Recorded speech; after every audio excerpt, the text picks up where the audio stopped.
But first, Roger begins with The Sword and the Sorcerer. I think I ought to start by saying this is not the same movie as Conan the Barbarian. Some of these movies begin to look a lot alike. They say that every time one Hollywood genre bites the dust, another one's resurrected to take its place. For example, they're not making any westerns in Hollywood anymore, but suddenly they are sure making a lot of sword fight movies. And the latest one is The Sword and the Sorcerer. It's more than the classic sword fight costume historical epic, though. It's heavier on pure fantasy, and it takes place in the dim mists of prehistory, sometime between the creation of the universe and the death of King Arthur. It gives itself a lot of time. Right. The movie is about how a villain named Cromwell, not Oliver Cromwell, another Cromwell, wants to control the kingdom, but is constantly defeated by his enemies until he enlists the services of an ancient sorcerer named Zuzia. And in this scene, Cromwell calls on a mistress of black magic to resurrect the sorcerer. Get on with it, witch!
Things were a lot more exciting in the old days than they are. Wouldn't you like to see a sword fight movie where they sit around saying, gee, it's been a slow day, nothing much happened, no rituals, no appearances by any sorcerers or anything, just, you know, one damn thing after another. Movies wall-to-wall with spectacular images like that, but they don't seem to be representing anything. They're just there for decoration. Meanwhile, the plot unwinds rather predictably. Cromwell, aided by the sorcerer, engages in a final battle with the king's soldiers, and after defeating them, he tries to force the queen to declare him king.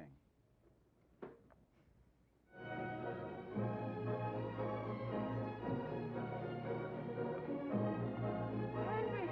Come back! Henry!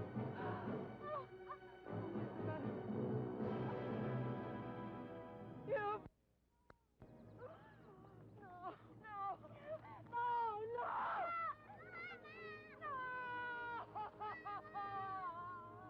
I'll spare your daughter if you officially proclaim me king.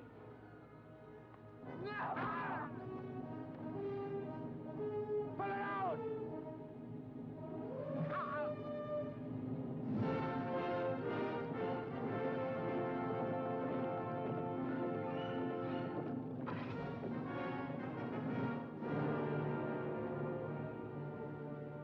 Malia, you fool!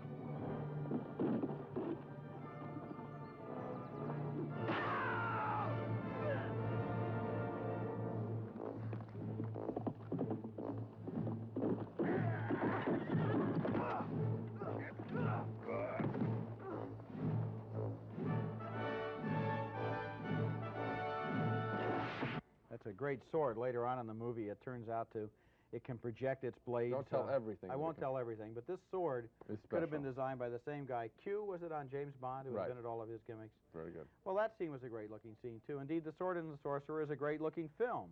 And I liked watching every frame of it, but I liked watching each frame a lot more, in fact, than I enjoyed having to watch the whole movie.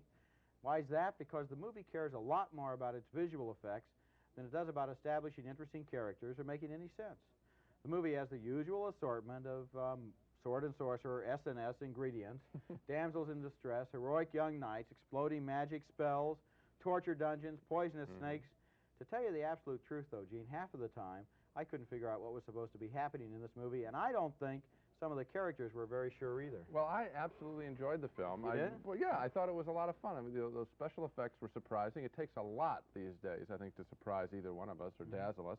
Those special effects did. That wall of faces was kind of wild. I thought it was Cornball, the sword that does all the tricks. I found the film, though, to be redeemed by the one thing that can redeem every tired genre, every kind of movie that's tired. And certainly I have no interest in seeing people walking around in sword fights. But this film, I think, had a sense of humor to it. A lot of the characters say funny things, just like the humor that I think revitalized the action picture like Raiders of the Lost Ark. I think the sense of humor in this film makes it a lot better than the average kind of picture. Raiders of the Lost Ark was a much better movie, though. I because agree. I think that Raiders of the Lost Ark really began with the characters. Began with the characters and added the special effects. I have a feeling that some of these movies, like Sword and the Sorcerer, begin with the production designer, the art design, the special effects guy, the makeup guy. They get everything ready, then they plug in the characters. Unless the movie is about something, I enjoyed it. I would give it a close miss, but still, I just can't care that much about it. Well, there's no question. Raiders is a better picture. I don't think this is that bad. We split on The Sword and the Sorcerer, the colorful sword-fighting epic. We both thought it was a great-looking movie, but I thought the images overwhelmed the story, so Gene votes yes, but I vote no.